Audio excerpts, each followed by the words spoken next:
बहुत स्वागत है आपका द प्रिंट लाइंस में। मैं हूं अभिनेंद्र।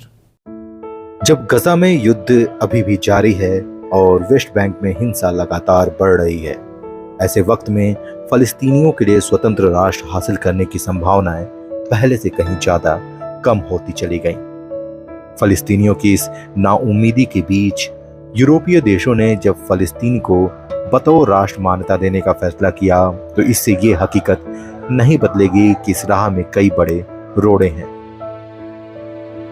नॉर्वे, स्पेन, आयरलैंड ने फलस्तीन को राष्ट्र के तौर पर मान्यता देने का ऐलान 22 मई को किया है। इस ऐलान से यूरोप के दूसरे देशों पर भी दबाव बढ़ेगा कि फलस्तीनियों के आत्मनिर्णय के अधिकार का समर्थन करें। इन देशों में ब्रिटेन, फ्रांस, जर्मनी भी शामिल हैं। अरब के एक राजनयिक ने कहा है कि यह बहुत महत्वपूर्ण है। यह दिखाता है कि यूरोपियन इजराइल सरकार के कुछ भी ना सुनने के रवैये से उब चुके हैं। इससे यूरोपीय संघ पर भी दबाव बना है। इजरायली मंत्रियों का कहना है कि इस फैसले से हमास का हौसला बढ़ेगा और ये आतंकवाद को पुरस्कृत करना है। इजराइल की माने तो इससे बातचीत के जरिए समझौते की संभावनाएं और घटी हैं। करीब 139 देश फलस्तीन को राष्ट्र के तौर पर मान्यता देते हैं। 10 मई को संयुक्त राष्ट्र महासभा के 193 सदस्य देशों में से 143 ने फलस्तीन को संयुक्त राष्ट्र की पूर्ण सदस्यता दिलाने के पक्ष में वोटिंग की। ये सदस्यता सिर्फ संप्रभु देशों को मिलती है। संयुक्त राष्ट्र में फिलहाल फलस्तीन को पर्यवेक्षक यानी ऑब्जर्वर का दर्जा हासिल है। इससे फलस्तीन को संयुक्त राष्ट्र में सीट तो मिलती है, लेकिन वोट देने का अधिकार नहीं मिलता है। फलस्तीन को कई अंतर्राष्ट्रीय संगठनों से भी मान्यता मिली है। इनमें अरब लीग और ऑर्गेनाइजेशन ऑफ इस्लामिक कोऑपरेशन यानी OIC शामिल है। जब 22 मई को यूरोपीय देशों ने फलस्तीन को मान्यता दी, तो OIC ने इसका स्वागत किया। OIC ने इसे ऐतिहासिक कदम बताते हुए कहा कि यह अंतर्राष्ट्रीय कानूनों के अनुरूप है और इससे फलस्तीनियों के अधिकारों को मजबूती मिलेगी। यूरोप के कुछ देशों ने फलस्तीन को पहले ही राष्ट्र के तौर पर मान्यता दी हुई है। इनमें हंगरी, पोलैंड, रोमानिया, चेक रिपब्लिक, स्लोवाकिया, बुल्गारिया जैसे देश शामिल हैं। इन देशों ने फलस्तीन के लिए अपना ये रुख 1988 में अपना लिया था। स्वीडन, साइप्रस और माल्टा संयुक्त राष्ट्र को मान्यता देने वाले कुछ और देश हैं। लेकिन कुछ दूसरे यूरोपीय देशों और अमेरिका का कहना है कि मध्य पूर्व के संघर्ष के लिए दीर्घकालीन राजनीतिक समाधान के तहत ही फलस्तीन को राष्ट्र के तौर पर मान्यता दी जाएगी। इसे दो राष्ट्र सिद्धांत भी कहा जाता है। इसके तहत इजरायलियों और फलस्तीनियों के लिए अपना देश, अपनी सरहद होने की बात कही जाती है। यूरोपीय देश और अमेरिका के बीच इस पर मतभेद है कि फलस्तीन को राष्ट्र कब माना जाए।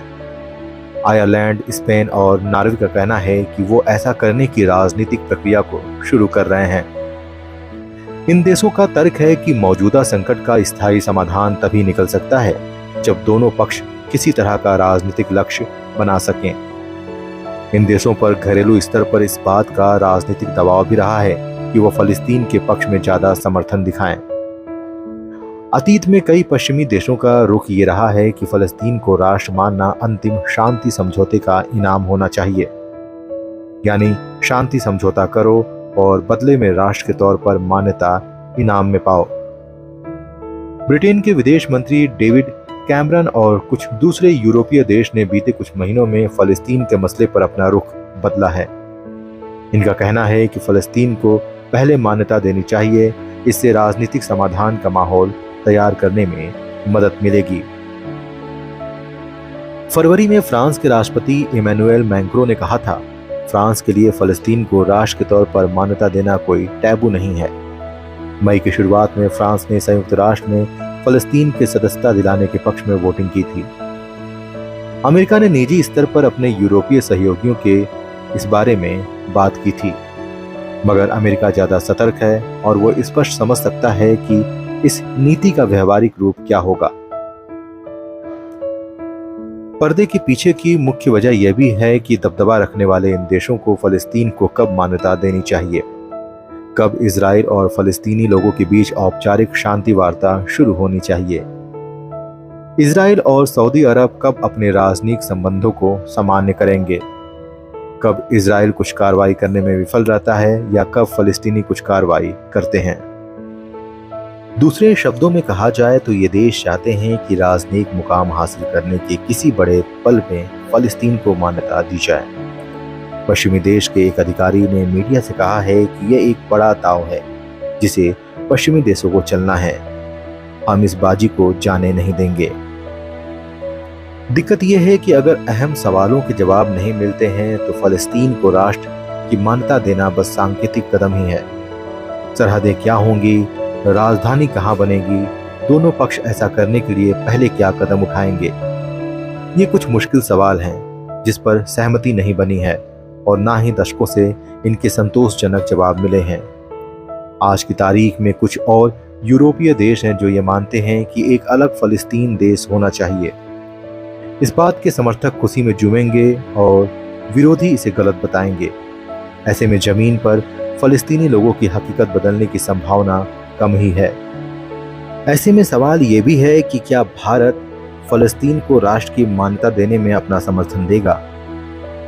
भारत और इजराइल संबंध की बात करें तो भारत इजराइल से महत्वपूर्ण रक्षा तकनीकी का आयात करता रहा है। दोनों देश सुरक्षा मुद्दों पर साथ काम करते हैं। भारत से जुड़े कई पाठ्यक्रमों को तेल अवीव विश्वविद्यालय, हिब्रू विश्वविद्यालय और हाइफा विश्वविद्यालय में पढ़ाया जाता है। इजराइल में तकरीबन 14,000 भारतीय नागरिक रहते हैं। इजराइल में भारतीय मूल के लगभग 85,000 यहूदी हैं जो सभी इजरायली पासपोर्ट धारक हैं।